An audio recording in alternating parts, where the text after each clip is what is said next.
Yes, mwanje kwirwa nkuko musanzwe mumenyereye ni Kazungaruma ubagezaho tutorial mu Kinyarwanda.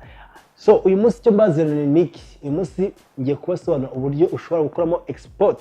Nango export ni uburyo uba warakozemo video, uba warakoze editing, then ukabushaka ngo ibyo weditinze bisohokemo muri projet ari video. So uyu munsi nibyo nje kubereka uburyo ushobora gukoramo export ukaba wagira video yawe, ushobora kuya-uploadinga, ushobora kuyireba, ushobora no kuyishyira ahandi hose hashoboka.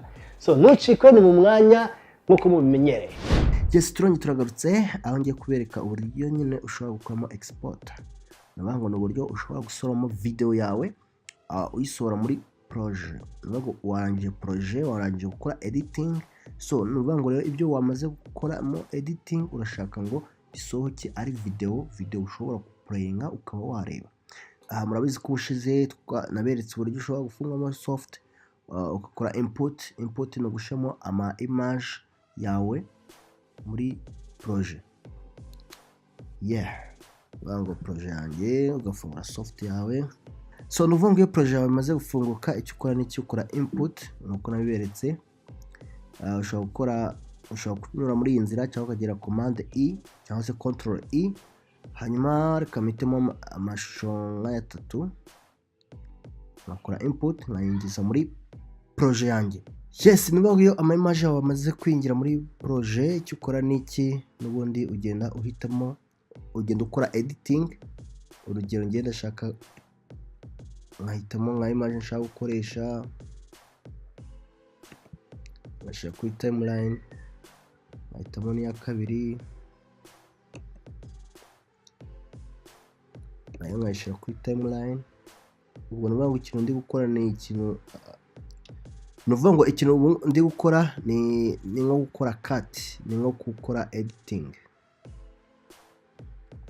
Nkahitamo na image ya gatatu nayo nkayishyira kuri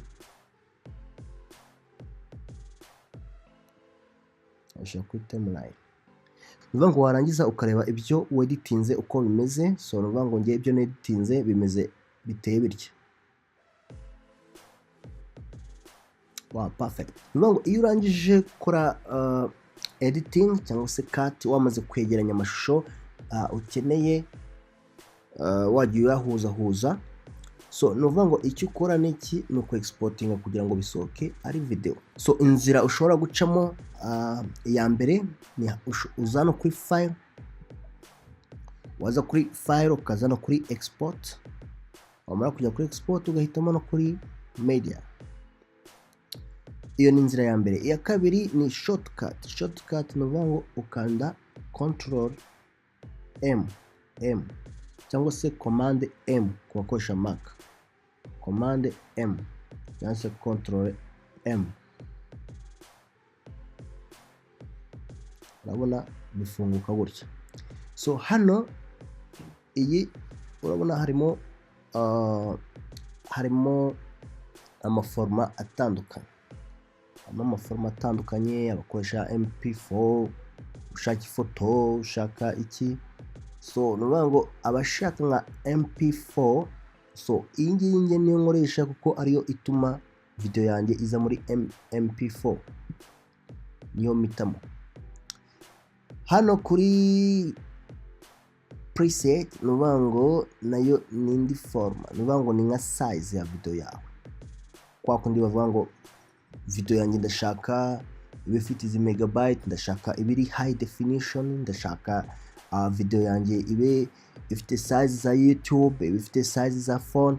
So nuvuga ngo ni ibintu byinshi hano birimo, nawe uragenda ugasoma ukareba bitewe na video yawe forma ushaka ko iraba irimo. So nuvuga ngo rero kuri njyewe nkoresha forma ahanini eshatu.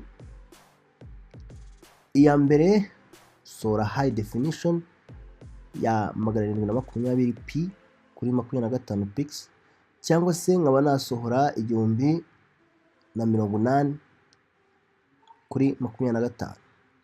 Iyo ni ya mbere nkunze gusora muri video nshaka ku exportinga. Iyi video iba ari video nziza ifite high definition. So niba ngo nshaka gukora version ya phone, iyo nshaka gukora iyo kuba nashira kuri telefone nza ngasohora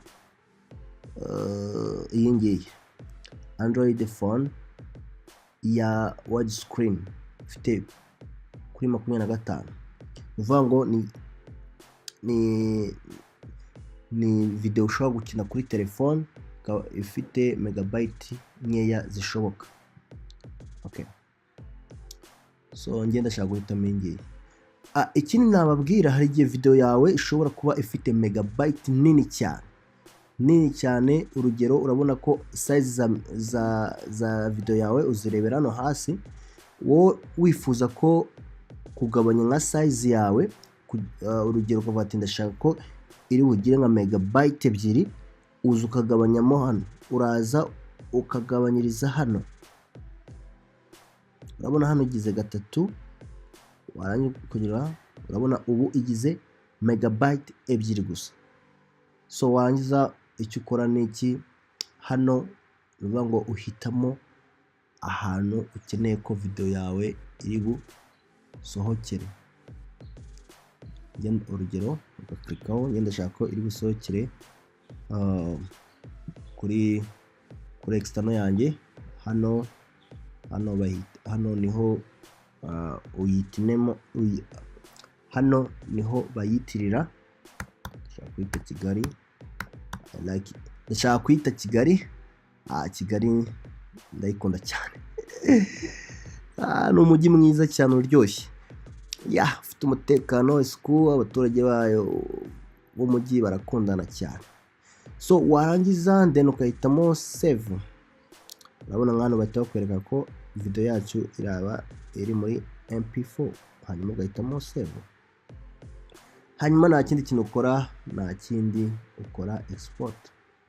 So ndumva ari cyo kintu ubu ngubu nabagezaho, hanyuma ugategereza igihe export yawe iri burangirire.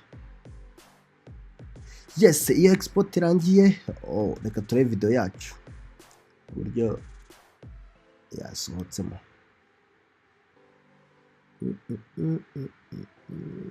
Kigali, yes.